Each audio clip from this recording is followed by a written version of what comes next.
Welcome to भाई की बढ़ाई सब्सक्राइबर, और जिन्होंने नहीं किया वो कर दो। चलो मैं अपने प्रवचन को दोबारा शुरू करता हूँ। आशा करता हूँ कि तुम्हारे पास पहले से ही पेन, पेज और पॉपकॉर्न होंगे। The 3 P's which are necessary to enjoy a BKP video. दोस्तों 1970-71 में इंडिया की GDP में सबसे ज्यादा हिस्सा था प्राइमरी सेक्टर का, और सेकेंडरी और टर्शरी सेक्टर की GDP ऑलमोस्ट बराबर थी। 2011-12 तक तीनों सेक्टर की GDP बहुत ज्यादा बढ़ी, लेकिन इस बार फर्स्ट पे टर्शरी था, सेकंड पे सेकेंडरी और थर्ड पे प्राइमरी।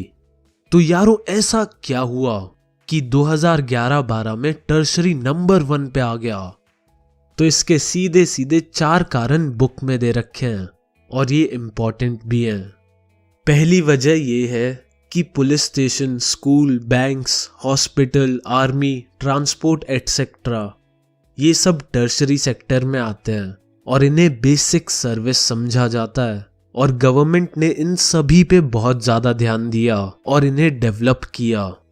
सेकंड पॉइंट है, अभी कुछ 30-40 सालों में प्राइमरी और सेकेंडरी सेक्टर बहुत ज्यादा डेवलप हुए हैं, और क्योंकि सब सेक्टर इंटरडिपेंडेंट है, जैसा मैंने तुम्हें पहले बताया था, तो इन दोनों सेक्टर की डेवलपमेंट का फायदा टर्शरी सेक्टर को भी मिला और वो भी डेवलप हुआ। थर्ड पॉइंट है कि लोगों की इनकम टाइम के साथ बहुत ज्यादा बढ़ गई, और अब वो खर्चा कर रहे हैं, जैसे बाहर मूवीज देखना, शॉपिंग करना, नुक्कड़ पे गोलगप्पे और समोसे खाना, प्राइवेट स्कूलों में अपने बच्चों को पढ़ाना, और ये सब टर्शरी सेक्टर की एक्टिविटीज हैं। फोर्थ पॉइंट है कि पिछले 20 सालों से एक नई इंडस्ट्री जिसका नाम इंफॉर्मेशन एंड कम्युनिकेशन टेक्नोलॉजी है, ये बहुत तेजी से ग्रो हुई है, और IT टर्शरी सेक्टर में आती है। इसके एग्जाम्पल हैं गूगल, व्हाट्सएप, हाइक वगैरह वगैरह। लेकिन यार एग्जाम में तो 5 पॉइंट पूछे जाते हैं, और 5वां तुम ये लिख देना कि इंडिया में ग्रीन रेवोल्यूशन आया था और फसलों का प्रोडक्शन बढ़ गया। तब फसलों के लिए ट्रांसपोर्टेशन, स्टोरेज, ट्रेड जैसी चीजों की डिमांड बढ़ गई, और ये टर्शरी सेक्टर के पार्ट हैं। तो टर्शरी सेक्टर और भी ज्यादा डेवलप हो गया। चलो अब ये देखते हैं कि किस सेक्टर में कितने लोग काम करते हैं। तो दोस्तों ऐसा है कि सबसे ज्यादा लोग, ऑलमोस्ट 49% पॉपुलेशन इंडिया की प्राइमरी सेक्टर में काम करती है, और 27% टर्शरी में, और बाकी बची 24% सेकेंडरी सेक्टर में काम करती है। लेकिन अब चौंकाने वाली बात यह है कि GDP का सिर्फ 15% हिस्सा ही इंडिया के प्राइमरी सेक्टर से आता है, और ऑलमोस्ट 50% से भी ज्यादा टर्शरी सेक्टर से आता है, और बाकी बचा सेकेंडरी सेक्टर से। तो अब देखा जाए तो प्राइमरी सेक्टर का GDP में सबसे ज्यादा हिस्सा होना चाहिए था, क्योंकि सबसे ज्यादा लोग उधर ही काम करते हैं। लेकिन ऐसा नहीं है। तो इसके बहुत सारे रीजन है। पहला तो ये है कि टर्शरी सेक्टर में एजुकेशन और स्किल्स की बहुत ज़रूरत होती है, और वो हर किसी के पास नहीं है, इसीलिए उसमें कम लोग हैं और प्राइमरी में ज़्यादा हैं। दूसरा, टर्शरी सेक्टर में बहुत कम जॉब्स जनरेट होती है या क्रिएट हो पाती हैं, और इसका सबसे बढ़िया एग्जाम्पल है कि मान लो 100 किसान हैं, अगर वो खेती बाड़ी करेंगे तो एक साल में मैक्सिमम, अगर भगवान की कृपा उन पर बरसती रही, तो 1 करोड़ रुपए कमा लेंगे। और वहीं दूसरी ओर व्हाट्सएप को देख लो, उनकी कंपनी में ऑलमोस्ट 1000 लोग काम करते थे, और उनकी कंपनी को फेसबुक ने 60,000 करोड़ रुपए से भी ज्यादा में खरीद लिया। इसीलिए तुम सबको कहा जाता है बेटा IIT कर, 1 करोड़ का पैकेज लगेगा, और वो तो उनका स्टार्टिंग पैकेज होता है। और दूसरी तरफ एक किसान है जिसकी पूरी लाइफ की कमाई भी 1 करोड़ नहीं होती। अगर तुम्हें याद हो तो 9th में हमने डिस्गाइज्ड एम्प्लॉयमेंट के बारे में पढ़ा था। इसे अंडर एम्प्लॉयमेंट भी कहा जाता है। चलो जो भूल गए उन्हें याद दिला देता हूँ। अंडर एम्प्लॉयमेंट में ऐसा होता है, मान लो एक खेत पे सिर्फ 5 लोगों की जरूरत है पर वहां 8 लोग काम कर रहे हैं, तो इसे अंडर एम्प्लॉयमेंट कहते हैं। इसमें लेबर्स का एफर्ट डिवाइड हो जाता है। ये मेनली हमें प्राइमरी सेक्टर में ही देखने को मिलता है। और अगर हम अपनी गवर्नमेंट की माने तो इंडिया में लाखों लोग ऐसे ही फालतू में खेतों में काम कर रहे हैं, जबकि उनकी वहां पे जरूरत भी नहीं है। वैसे टर्शरी सेक्टर में भी अंडर एम्प्लॉयमेंट देखने को मिल जाता है, पर वो उस लेवल पे नहीं है जितना प्राइमरी सेक्टर में है। एग्जाम्पल के तौर पे मान लो तुम्हारी कॉलोनी में एक बार्बर की जरूरत है, पर अगर वहां 2 बार्बर काम करने लग जाएंगे तो उन्हीं का नुकसान होगा, क्योंकि लोग तो लिमिटेड ही आएंगे, चाहे 1 बार्बर हो या 10 बार्बर। वैसे बार्बर से मुझे अपना एक किस्सा याद आ गया। मैं बाल कटवाने गया था और वहां पर मेरा रेगुलर वाला बार्बर नहीं था, तो मैं दूसरे से कटवाने लग गया। मैंने कहा, भाई आजकल स्पाइक्स फैशन में है, तो बढ़िया से स्पाइक्स बना दे, मतलब मैं सड़क पे चलूं ना तो सब मुझे ही देखें। और फिर जो उसने अपनी कलाकारी दिखाई मेरे बालों पे, बस भाई मैं तो देखता ही रह गया। क्या बेहुदा बाल काटे, मतलब वाहियात।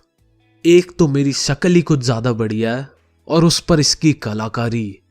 फिर मैंने उससे पूछा, भाई कितने टाइम से बाल काट रहा है तू? तो वो बोला, अभी 3-4 दिन ही हुए हैं। मैंने कहा, सुन भाई एक काम कर, तू मुझे गंजा ही कर दे, ऐसी हालत में मैं ये दुकान छोड़ के नहीं जा सकता। कुछ भी कहो, मेरी एक इच्छा तो पूरी हो गई। जब भी मैं बाहर जाता था सब मेरी तरफ देखते थे, लेकिन मेरा लक अच्छा था, मैंने समर वेकेशन के टाइम पे बाल कटवाए, वरना स्कूल में तो मेरी थू थू हो जाती। तो अब बात ये आती है कि अंडर एम्प्लॉयमेंट और जो अनएम्प्लॉयड है उन्हें हम कैसे रोजगार दे सकते हैं। तो पहला तरीका है, जो स्मॉल फार्मर्स हैं उन्हें चीप एग्रीकल्चर लोन देके गवर्नमेंट एम्प्लॉयमेंट क्रिएट कर सकती है, क्योंकि पहले वो साल में 1 क्रॉप उगाते थे, अब वो लोन के पैसों से ट्यूबवेल, फर्टिलाइजर एक्सेट्रा लेके साल में 2-3 क्रॉप उगा पाएंगे और पूरे साल एम्प्लॉयड रहेंगे। सेकंड, सरकार हर विलेज को रोड से कनेक्ट कर सकती है और इससे ट्रांसपोर्टेशन जैसे सेक्टर को बूस्ट दे सकती है और बहुत सारे लोगों को इससे एम्प्लॉयमेंट मिलेगा। एक तो मजदूरों को जो रोड्स बनाएंगे और दूसरा ऑटो और ट्रक ड्राइवर्स को। Third, government semi rural areas में फैक्ट्री सेटअप करके एम्प्लॉयमेंट दे सकती है। जैसे मान लो एक एरिया में बहुत सारे गन्ने या शुगर केन कह लो, वो उगाए जाते हैं और शुगर या चीनी इन्हीं से बनती है, तो वहां गवर्नमेंट एक शुगर मिल सेटअप कर सकती है और लोगों को एम्प्लॉयमेंट दे सकती है, और इससे फार्मर्स के लिए भी अपनी क्रॉप्स बेचना इजी हो जाएगा। फोर्थ, जैसा कि तुम्हें पता है इंडिया में बहुत सारे यूथ्स हैं। ऑलमोस्ट 60% पॉपुलेशन 5 से 29 की एज के बीच में है, पर इनमें से सिर्फ 50% बच्चे ही कॉलेज या स्कूल जाते हैं। प्लानिंग कमीशन के हिसाब से इंडिया में बहुत सारे स्कूल और कॉलेजेस की जरूरत है, तो अगर गवर्नमेंट वो बना दे तो 20 लाख लोगों को जॉब मिल सकती है। फिफ्थ, भाई इंडिया में हर एक चीज है, पहाड़ हैं, रेगिस्तान है, लेक्स हैं, बीचेस हैं और न जाने कितने अजूबे, और ताजमहल की तो बात ही अलग है। अगर हम प्लानिंग कमीशन की माने तो इंडिया अगर टूरिज्म पे ध्यान देगा तो 35 लाख से भी ज्यादा जॉब्स क्रिएट हो सकती हैं। पर ये सब लॉन्ग टर्म है, यानी इस सब को करने में 15-20 साल लग सकते हैं, और हमारी गवर्नमेंट होती है 5 साल के लिए, इसीलिए वो इन चीजों पे इतना ध्यान नहीं देती और शॉर्ट टर्म प्लान्स बनाती है ताकि 1-2 साल में रिजल्ट्स दिखें, जिससे वो अगला इलेक्शन दोबारा जीत जाएं। और ऐसा ही एक शॉर्ट टर्म प्लान है NREGA, national rural employment guarantee act, जो 2005 में आया था और अभी तक चल रहा है। काश तब इन्होंने नरेगा की जगह टूरिज्म और एजुकेशन पे ध्यान दिया होता तो इंडिया पता नहीं कहां पहुंच गया होता। वैसे तुम्हें याद तो होगा ही, 9th में नरेगा के बारे में पढ़ा था। क्या हुआ, दिमाग खाली खाली सा लग रहा है? चलो कोई नहीं, मैं याद दिला देता हूँ। ये शुरू हुआ था 200 डिस्ट्रिक्ट्स में, लेकिन बाद में इसे फैला दिया गया और अब ये टोटल 625 डिस्ट्रिक्ट्स में प्रेजेंट है। इसके तहत जिन लोगों के पास काम नहीं होता उन्हें 100 दिन के लिए गवर्नमेंट एम्प्लॉयमेंट देती है, और अगर गवर्नमेंट एम्प्लॉयमेंट नहीं दे पाती तो वो उन्हें अनएम्प्लॉयमेंट अलाउंस दे देती है, यानी उनसे बिना कोई काम करवाए उनको सैलरी दे दी जाती है। चलो यार, ये प्रवचन कुछ ज्यादा ही लंबा हो गया है, इसे यहीं समाप्त करते हैं और लेते हैं एक छोटा सा ब्रेक। जिसे जोर की लगी है वो हल्का होके आए, और जिन्हें नहीं लगी वो मेरे लिए एक गिलास पानी ले आए। गला सूख गया है बोल बोल के। चलो मिलते हैं अगले एपिसोड में।